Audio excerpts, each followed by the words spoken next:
रवी आणि प्रिया या दोघांचा विवाह होऊन 20 ते 25 वर्ष झाली होती. परंतु एवढ्या प्रौढ अवस्थेमध्ये आल्याच्या नंतर, एवढा सुखी संसार त्यांनी 20-25 वर्षाचा सुखी संसार वाढल्याच्या नंतर असं नेमकं याच्यात घडलं काय या दोघांमध्ये की इतकं चित्र विचित्र भयानक घटना पुन्हा समोर आली. रवी आणि प्रिया या दोघांमध्ये जसं जसं संसार पुढे गेला तसं तसं त्या दोघांमध्ये वादविवाद वाढला.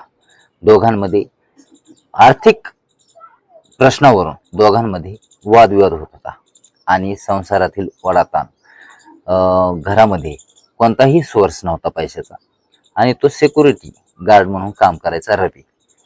सिक्युरिटी गार्ड म्हणल्यानंतर इन्कम देखील मोजकीच राहणार. परंतु प्रियाचं आणि रवीचं याच विषयावरून, सांसारिक गरजू आवश्यक वस्तूवरून या दोघांमध्ये वारंवार वाद होत राहिला. आणि दोघंही वृद्ध नव्हते किंवा तारुण्य अवस्थेत पण नव्हते. दोघंही जेमतेम होते, 40, 35, 45 अशा रेंजमध्ये होते. रवी आणि प्रिया या दोघांमध्ये कडाक्याचं भांडण झालं. इतकं भांडण टोकाला गेलं. भांडण तर रोजच होत असतात, पती पत्नी म्हणलं की भांडण रोजच होतं. परंतु या भांडणामध्ये, पती पत्नीच्या भांडणामध्ये भांडण एवढं कडाक्याचं झालं, परंतु रवीनं मौन बाळगलं. कारण मी तिच्या उत्तराला उत्तर देऊ तर परत आपलं भांडण वाढलं, म्हणून रवीनं शांतता बाळगली आणि तो उठला आणि कॉटवरती जाऊन पांघरून घेऊन झोपला. परंतु प्रिया नावाच्या त्याच्या पत्नीला मी एवढं बोलते, मी एवढं भांडते, का मला उत्तर देत नाही, त्यामुळे तिचा राग अनावर झाला आणि तिच्या रागाच्या द्वेषापोटी तिनं काय केलं तिला देखील भान राहिलं नाही. गॅसवरती उकळता चहा पिण्यासाठी बसत होते. कारण आदल्या दिवशी संध्याकाळी ह्या दोघांचं भांडण झालं होतं आणि दुसऱ्या दिवशी सकाळी त्याच विषयावरून वाद पेटला होता. त्यावेळेला रवी जाऊन झोपला राग न बोलता. प्रिया तिची बडबड करत होती. प्रियानं आपला पती रवी उत्तर देत नाही, मी एवढं बोलते, म्हणून तिला जास्त राग आला आणि तिने गॅसवर चहा उकळला आणि तोच चहा घेऊन तो झोपला होता त्या ठिकाणी घेऊन आली. पकळीमध्ये तो पातेलं धरलं होतं चहाचं आणि त्याचं तोंडावरलं पांघरून ओढलं आणि जशाच तसा पातेल्यामध्ये जे चहा होता उकळलेला, ते संपूर्ण चहाचं पातेलं त्याच्या डोक्यावर ओतलं. त्याच्यानंतर त्याची आग सुरू झाली, त्याला त्रास सुरू झाला आणि संपूर्ण चेहरा, डोकं त्याचं भाजून निघलं.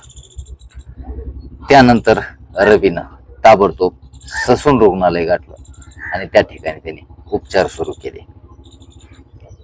त्यानंतर रवीच्या फिर्यादीवरून पत्नी प्रिया विरोधामध्ये फिर्याद दाखल करण्यात आली आणि तिला पोलिसांनी अटक देखील केली. ही जी घटना घडलेली आहे, ही घटना घडलेली आहे कोथरूड या ठिकाणी. कोथरूड परिसरात घटना घडलेली आहे. या ठिकाणी राहणारा जो पीडित पती आहे तो म्हणजे रवी दीपक गागडे. त्याचं वय फक्त 30-35च्या आसपास आणि वसंतनगर हो कोथरूड. आणि पत्नी त्याची प्रिया रवी गागडे. दोघंही तारुण्य अवस्थेतीलच. 25-30 वर्षाच्या या तरुणांनी, नवीन जोडप्याने भयानक घटना घडली. आज राग इतका अनावर होतोय, त्यापायी ह्या संपूर्ण घटना घडत आहेत. रवीचं कपाळ संपूर्ण भाजून निघलं आणि सिक्युरिटी गार्ड म्हणून काम करणारा रवी गागडे, त्याच्यावर स्वतःच्या पत्नीने प्रियाने केलेला हा हल्ला आज त्याला जखम देऊन जातो. आपण पाहिलं तर सुखी संसार, वैवाहिक जीवनामध्ये वादविवाद होत असतात, भांडणं होतच असतात.